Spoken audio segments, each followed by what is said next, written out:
Chief Experience Officer, Mina, was tell us more about the data-fueled experience. John. We can think about. I think. Thank you. Thank you very much. Good morning. So, okay, thank you very much for being here today. So, my name is Hazem Zayed. I run part of the Ogilvy Experience, the Ogilvy business in this region, which we refer to as Ogilvy Experience. If you're not familiar, very quickly, advertising agency by history, evolution over time. Today, we run the customer experience practice, or I run the customer experience practice for Ogilvy in the region. I'm going to start by taking up from the last couple of things that were said in the on the panel and the question that was being asked. So there was a point around a lot of points actually, obviously around data and about sort of the reaching the right people, optimization, getting to the right conversation, the right delivering the right messages, all that sort of stuff, which is exactly what we're talking about here today. We're talking about making sure that experience journeys, customer journeys, what we're trying to get people to do, the actions we're trying to get them to take, our customers, that we fuel these experience journeys with enough data that helps us be a lot more efficient, a lot more optimized, and reach our targets efficiently at the end of it. So I'm going to start with something that probably is very familiar to a lot of us. Let's see. Sorry, can we get the audio on the presentation?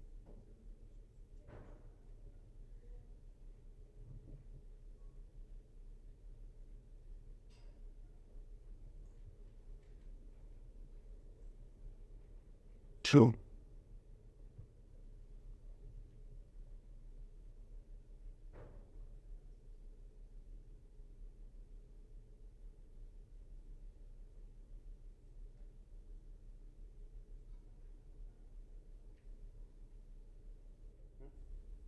Right. There's always a technology issue, right? Let's see. Your paradigm is about me to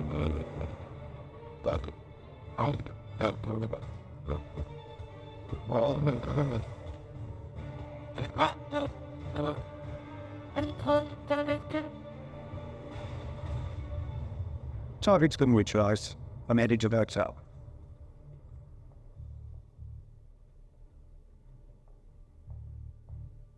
Checking to the house. The name is Hunter. Certainly, Mr. Hunter. I have your reservation, didn't you? Wait, did you say Hunter? Him? No, I didn't have a Hunter. But you didn't have the confirmation to a watch. Well, marketing handled emails. Oh, I had a Hudson. No, it's Hunter. I picked my room, yeah. Probably have so many apps out there. But I'm a platinum member. And I have a promotion. Or a new website. Promotions are on a different system, but I do have a single on the ground floor, Mr. Hudson. It's Hunter. My name is Hunter. Sound familiar? Right? I mean, we've all been there, right? We've different versions and so on. Quick disclaimer, I don't work for Adobe. I don't, if my clients buy Adobe, I don't make money, but they just make very good content. We do work with them, but I don't make money if somebody buys them. So they just make the fantastic content. Okay, so how do we go about solving this problem, right? What we really believe in is that brands are really failing to achieve the full potential of the relationships they've got with customers. So again, back to data. There's a lot of data going around. Do we use that data? Do we not use that data? How do we use that data as brands? There is a gap in achieving the full potential of that relationship. And that was brought into focus by the global market shutdown. So the last few years, COVID, the recovery from COVID, all that sort of stuff, it drove a 10-year leap in digital transformation. 10 is probably arguable today, it probably is more. Customer digital interactions grew from about 20% in 2019 to over 60% in 2022. We are in 24 now, so God only knows how far that number has gone. And direct engagement is becoming very, very important. So the industry has committed to cookieless future, mobile, on-the-go communication, all that sort of stuff has become much, much more important. So brands really have to capture that sizable opportunity, right? There is a massive opportunity out there. Customers have leaned into, as we say, into e-commerce, into online interactions. The world went online. We all work from home now, all that sort of stuff. And brands that do actually focus on that tend to achieve a much higher chances of increasing revenue and increasing profit. So brands that actually do increase revenue roughly by 2.5 times and increase profit by about 2 times. And there's enough data from the likes of Gartner and Forrester and Salesforce and so on that actually justified that information. So how do we face that challenge? And then the gentleman earlier asked about tools and technologies. Fantastic question, a very valid question. But we believe that the challenge really has to focus, or facing that challenge, you have to focus on 4 very specific elements. You focus on one, you lose track of the others. You lead by technology, you're stuck with what is written on the box. So you buy a tool that does 10 things, you're going to do those 10 things. What you need to do is think of the brand experience, the brand objectives. What are you trying to do from a brand perspective? The customer experience, the customer relationship. What is the data looking like? The business and the business objectives and so on, and how you're going to achieve those. And then find the technology that's going to help you deliver on all those. So we strongly believe that impact is actually driven at the intersection of those 4. And something that we uniquely offer at Ogilvy Experience is the fact that we actually look across those 4 particular angles. Typically, you go to a brand agency on brands, you go to a CRM agency on customer data, you go to a traditional consulting firm on business consulting, and then you go to a technology company to look for tools and deliver. We look at the 4 angles and drive impact at the intersection. To drive that impact, though, we've got to really be sort of clued on and understanding at what the new consumer context looks like. So again, the last 4 years have accelerated everything around us digitally and everything around us online. Today's customer focuses on 4 P's, and there's a lot of P's in this presentation, so forgive me, but for some reason, a lot of things over around the letter P. But customers' expectations and context focus on those 4 things today, right? So one is place, the where am I? So my location, my device, my platform, my network, all that sort of stuff. Second is pace. How fast are you talking to me? How real-time enough are you talking to me? Because a near time is not becoming real-time enough anymore. People want that sort of immediate interaction, immediate feedback, immediate engagement, and so on. What's the purpose behind talking to me or behind that interaction that you're driving with me from a brand perspective? So are you really having a valuable point of view on my world, on my experiences, on my own sort of values and so on? And then finally, privacy, again, very importantly, obviously, are you respecting who I am and the value that I bring in again to the conversation? So we call this relationship design, because more than ever, customers don't want to be managed anymore. So this whole notion of customer relationship management, not suggesting that CRM has disappeared or any of it, but customers don't want to be managed. What customers want is they actually want to co-design impactful relationships. Let me tell you when I want you to talk to me, how I want you to talk to me, what language I want you to talk to me, which data, which tool, which platform, all that sort of stuff, and do that on my terms at my time when I want it, not when it's convenient for the brand or when the technology allows it or, whatever it may be. So what we're really talking about is moving things around. So from managing customers to co-designing impactful relationships, from one-dimensional consumer understanding to much more in-depth 4D understanding, the list goes on. From comms and service of brand values to relevant value in every interaction, from some level of personalization to personalization, from short-term sales metrics to much more lifetime value and advocacy, and so on and so forth. So we talked to creating impactful relationships by design at the end of the day. This is what we're really trying to achieve. And what does that really mean? Again, relationships are not managed, they're designed. And there are 4 principles that actually allow you to deliver that relationship design principle or that govern relationship design principles. I'm quite conscious of the size of the screen, so that I'm going to skip over a couple of the slides to make life easy. But in principle, these are the 4. So the full dimensional consumer. This talks to basically deep consumer insights, to understanding different types of data that you could collect about customers. So declared data that's available in registration and so on. It's data that I actually voluntarily offer you. Inferred data that you're able to infer on the basis of my behavior. Predictive data, so we were talking about AI a few minutes ago. So what can we predict about your next best behavior, next best action, the next best thing that you want us to do? And then very importantly, and again, something that we uniquely offer is cognitive data, something about behavioral science as well, right? So what is behavioral data telling us, and how are you behaving in general to allow us to predict and move things forward from a relationship perspective?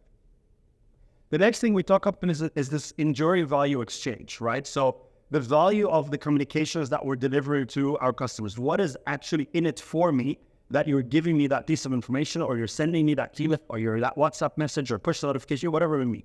Does it make my life more fulfilling? Is it meaningful? Does it make my life more enjoyable? Is it relational? Can I relate back to it? And does it make my life easier? Is it functional? Otherwise, it's probably cluttering my inbox for no good reason. Then we talk to customer-focused metrics. Again, apologies for the fine print, but here we talk about measuring the right things, basically, is the short version of all of this. The tangible and the intangible.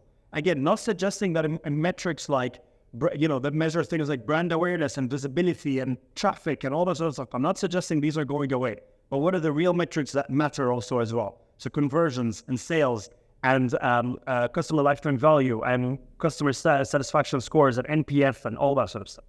And then finally, back to technology one more time, and this is deliberately the order I'm saying these things in, because the technology is the enabler of all of that. How does that connected ecosystem actually work? Customers don't ever navigate the relationship with a brand in a linear manner anymore. We hop across devices.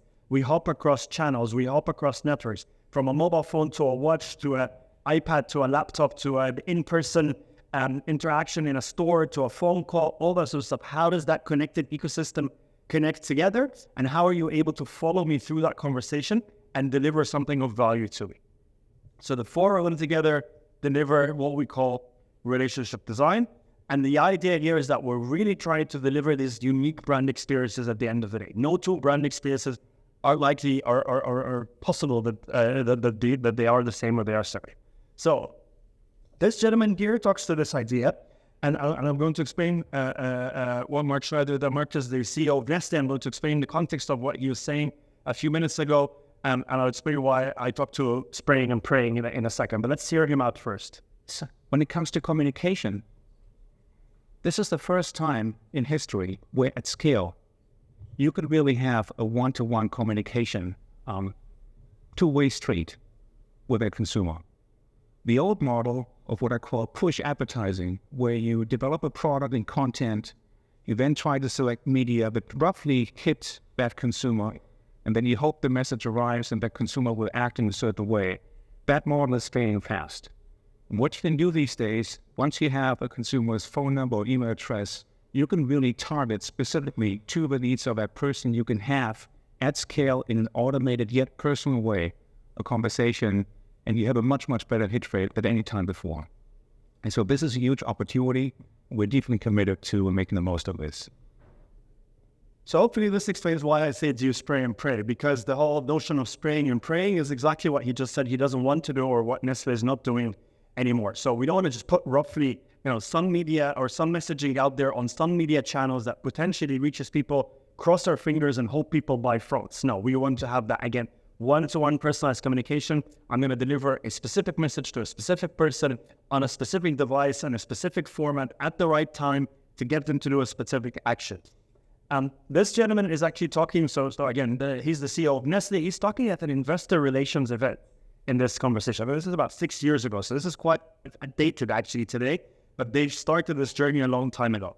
So he's not talking to marketers, he's not talking to salespeople, he's not talking to brand people. He's talking to people that go out and advise others on buying stock in the company and talking about how the company performance, revenue, profit, margins, blah, blah, blah, et cetera, is improving because of that model that they're doing. Because you do this, and I'm going to show you a couple of case studies in a minute, you do this and your media efficiency becomes very, very, very strong or very high. So, sorry, something on the slide here, apologies, but anyways, again, so the reality is as well is that there's a number of brands out there that have started setting that expectation for us as well, right? So we all engage with these brands, we all know these brands, and we all have very good experiences with many of them, right? Uber has set the expectation that an experience can be super seamless. Netflix has set the expectation that entertainment could be on my terms, on my device, whenever I want it, streaming, start and stop it wherever I want, etc., etc. Spotify has set the expectation that my music discovers me and it's not the other way around. Amazon has set the expectation of personalization or predictive behavior. And so there's a lot out there already, and that becomes an expectation from customers, because as this person here said, as Bridget here says from IBM, that expectation becomes a minimum for people going forward. The last best experience you have with any brand becomes a minimum expectation for the interaction you have with the next brand. What does that in reality means? It means that if today you are a bank or a telco or an airline, whatever you may be, you're not competing with the next bank or telco or airline. You could be a bank, but you're compared from a customer perspective, you're competing with an airline. You could be an airline from a customer perspective, you're competing with a telco because they're getting a better customer experience out there. I want my bank to operate as my telco. I want my telco to operate as my airline, and so on and so forth. And here's data again that justifies that. So this is data from BCG's Retail Banking Advisory Survey, where they've asked people their feelings about their banks and how they want their banks to behave. And people are comparing banks to Amazon, to personal shoppers, to supermarkets, to doctors and dentists, and to gyms, which obviously nobody would have ever thought that that's a comparison that's valid, right? But what's being compared here is the customer experience, as the brand experience that I'm getting as an end consumer. And that's what people are looking for. Now, speaking of banks, do we have any bankers in the room? So I'm about to pick on bankers. So we don't have any of that. I'm going to pick nice anyway, so it's all right. So let's see what happens in banks. Do it.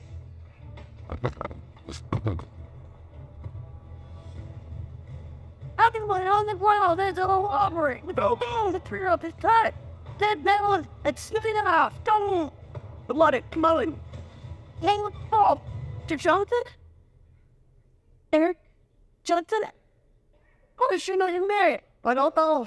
Your mobile app pinged us when you walked in. Looks like you were on our website and thinking about buying a house. I'm moving out there? I need my space. Eric, you may think you can't afford a new home, but we have some amazing new rates. I could text them to you. And Mr. Davis? Yeah, it's me.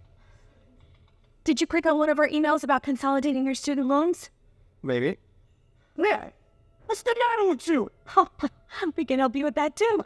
Hey, what are you doing? Push your lottery, remember? We gotta jump. We gotta go. Whoa. Can those rates be on the app? Well, of course you can, sugar.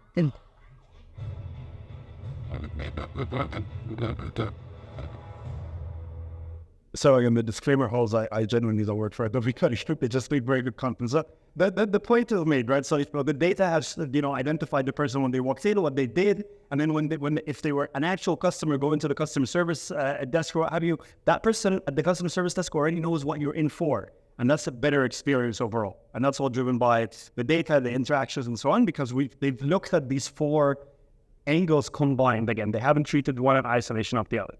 So how do we drive that impact through data?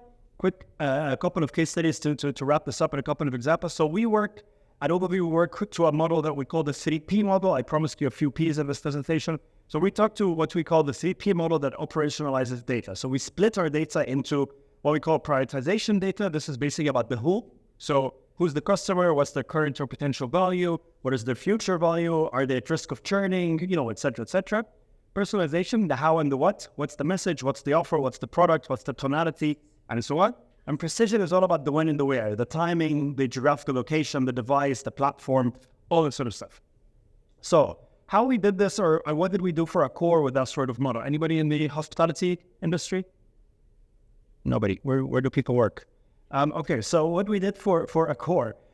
So a core came to us with a very interesting problem and said, people tend to be loyal, right? So we know the brands, right? Novotel, Sofitel, this, that, et cetera, et cetera. People tend to be loyal to the brands. They're members of the loyalty program. They collect their points, all that sort of stuff. And frequent travelers for business always travel and stay at the same hotel. So I go to London. Maybe my office is close to Russell Square. I stay at the Novotel Russell Square. I really don't know if there is a Novotel Russell Square, but you know what I mean. So I stay at that hotel regularly. Okay, guys, what's the problem? The problem is if customers don't find the Novotel Russell Square available, they book the next hotel, which is convenient to them by location, most likely. It may not be an Accor hotel. So the end loser, obviously, the brand loses revenue, the customer loses loyalty points, all that sort of stuff is lost.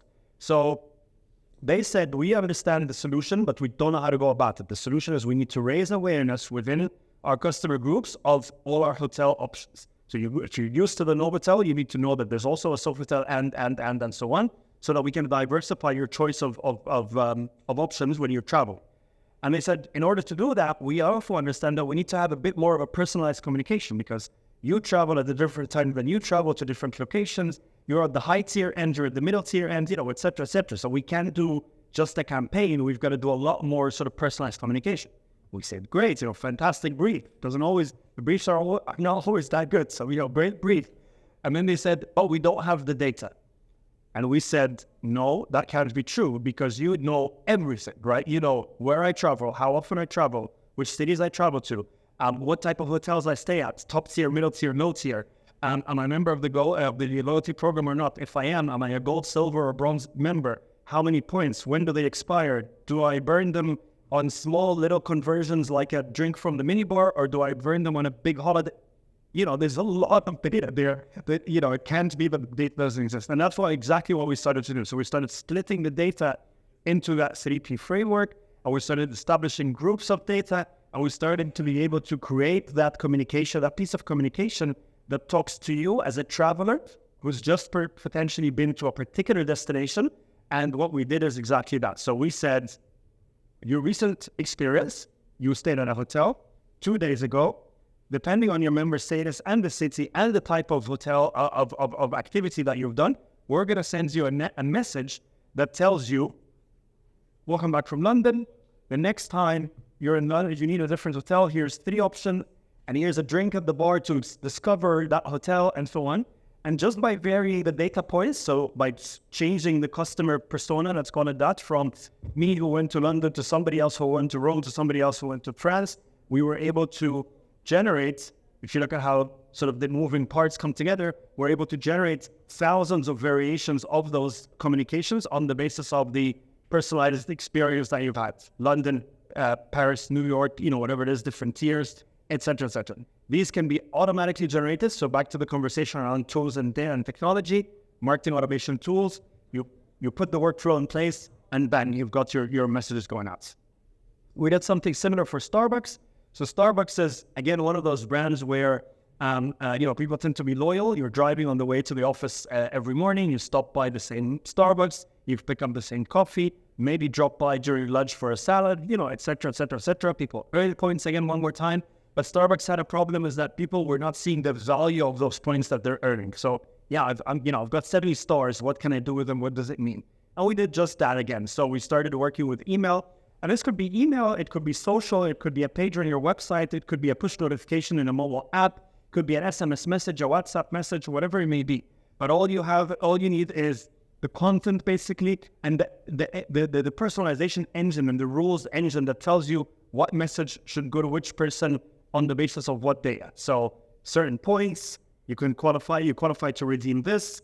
That product might be of interest to you, that new drink or that new sandwich, because we know what you've consumed before, et cetera, et cetera. And when we did that, we drove 11% increase in interaction rates, 10% increase in email open rates, 15% in offer conversion, and very specifically, again, to the earlier panel conversation, 30% efficiency in go-to-market, right? We were able to launch campaigns much faster because all you need to do when you want to do one of those is basically beautiful product shots, dates when the campaign is live or when you can claim these things, chuck it into the engine, and it will generate the variations for you. You don't have to manually create every single one of those. And then last but not least is something that we did for IKEA. So with IKEA, we work across the totality of the customer experience. So everything that happens online, you can buy online, you can buy in a store. And IKEA is one of those brands, right, where basically you might research online but buy offline, right? So, you go online, you check a couch, but you want to go to the store and see the couch and touch and feel and check the color for in real life and, all that sort of stuff. So we work across the totality of the customer experience strategy for them. We're looking after when I go online, what happens when I go into the store, what happens. So the future of shopping in IKEA is going to look something like this. I go online, I check out a couch, and I might not buy it. The next day I walk into the store, my mobile app is going to ping me and say, that particular couch that you looked at yesterday, this is where you can find it in the store, because we know, IKEA stores are huge, right? Finding your way around could be a challenge and so on. That particular couch is in that area of the store. It will show you the path to get there. So sort of navigation, in-store navigation to show you how to get there. And on the way there, it will tell you, you remember the coffee table that you bought last week? Here's a nice tablecloth for it, your bedroom, whatever, all that sort of stuff. So it's going to start connecting all that historical purchase data together and telling you what you can buy in store. So what we did for them alongside that operation that we're doing across, again, the totality of the customer experience, is we started running some data pilots again for it. Typically, IKEA will go and say, and I'm sure we've all seen the signs, right? IKEA will go and say 25 to 70% off on selected products, right? And then they're hoping we're going to go online. They're hoping we're going to go to the store and buy some stuff. So it's a bit of spray and pray, like our nested friend said. Not saying it doesn't work. They do sell, right? But is it efficient enough is the actual question. So what we did is alongside one of their sale campaigns, and we started saying, you know what? We're going to look at your RFM data. So RFM is, if the term is not familiar, is your recency, frequency, monetary data. So the recent interactions, how recent was the last interaction? How frequent are the customer interactions? And what's the value of these interactions? What's the average transaction value? What's the average basket value? How many products do I buy? The average cost of the product, all that sort of stuff. When did I buy it? And so on. And we started sending out communications accordingly. So instead of sending that one-size-fits-all email that says 25 to 70% off on selected products, I got an email that said, covers for your Soderham sofa are on sale. So that Soderham sofa I bought about a year ago. It's now possibly time that I want to refresh it. They've got new covers and new colors for it. They're on sale. So it became a specific message to me that made sense. I could be looking for these covers. And then everything else in the email fit my bracket of behavior. So the products in the email were always within the average transaction value that I would do at IKEA. So by doing that, they started getting my attention and giving me content that's fit for me accordingly. And we had workflows to identify, back to the idea of place and pace and all that sort of stuff. We had workflows that identified the interaction happening correctly or not. So I got an email. 2 days later, if I hadn't acted upon it, I got a follow-up email with a different message, obviously. 2 days later, if I didn't act upon it, they targeted me in social media, directly targeting me. So not just, again, a spray and pray, one-to-one targeting. We did SMS, we did WhatsApp. Again, the gentleman earlier almost said something about experimentation. That's part of the experimentation. And we did a lot of work around A/B testing, which I'm sure is also familiar. So, subject lines of emails that perform better, that allow people to, that click, get people to click, or get people to open. Imagery that works better. Is it product imagery or is it big sales messaging? All that sort of stuff we tested. And the results were absolutely phenomenal because we drove 40% increase in email open rate, 430% increase in email click rates, 33% store visitation, and the obvious fantastic number that we're always very proud of. We spent 65,000 dirhams in paid media over 3-4 weeks of time, and we generated sales of 8 million dirhams for that amount of money. So you do the math, and we're talking an ROI of about, I think, 32 times or something like that, if I'm not mistaken. Agency fees included, actually, as well.